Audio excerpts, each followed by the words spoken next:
మెదక్ జిల్లా ప్రజలకు అందరికీ కూడా నమస్కారం.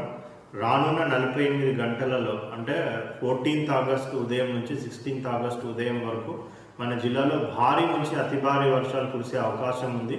సో ఆ వాతావరణ శాఖ హెచ్చరికల నేపథ్యంలో మనం అన్ని శాఖల అధికారులను కూడా అప్రమత్తం చేయడం జరిగింది. ప్రజలు కూడా అప్రమత్తంగా ఉండాలని ప్రజలందరినీ కూడా విజ్ఞప్తి చేస్తూ ఉన్నాం. ఎవ్వరు కూడా అవసరం అయితే తప్పితే బయటికి రావద్దని కూడా విజ్ఞప్తి చేస్తూ ఉన్నాం. సో దూర ప్రాంత ప్రయాణాలు కూడా ఏమైనా ఉంటే కూడా పోస్ట్పోన్ చేసుకోవాలి, వాయిదా వేసుకోవాలని కూడా విజ్ఞప్తి చేస్తూ ఉన్నాం. ఏ విధమైన అపాయంలో ఎవరైనా చిక్కుకున్నట్టయితే కూడా కంట్రోల్ రూమ్ ఒకటి కలెక్టరేట్లో ఏర్పాటు చేయడం జరిగింది. 9391942254 ఈ నంబర్కి కాల్ చేసినట్టయితే ఏ విధమైన అసౌకర్యమైన అపాధమైన కలిగినట్టయితే కూడా కంట్రోల్ రూమ్లో ఉన్న వాళ్ళు రెస్పాండ్ అయ్యేసి మీకు తక్షణ సాయం అందజేయడానికి కూడా వాళ్ళు పాటుపడడం జరుగుతుంది. మరొకసారి అందరికీ విజ్ఞప్తి ఏంటంటే దయచేసి అందరూ కూడా అప్రమత్తంగా ఈ 48 గంటలు ఉండాలనేసి కూడా విజ్ఞప్తి చేస్తాము.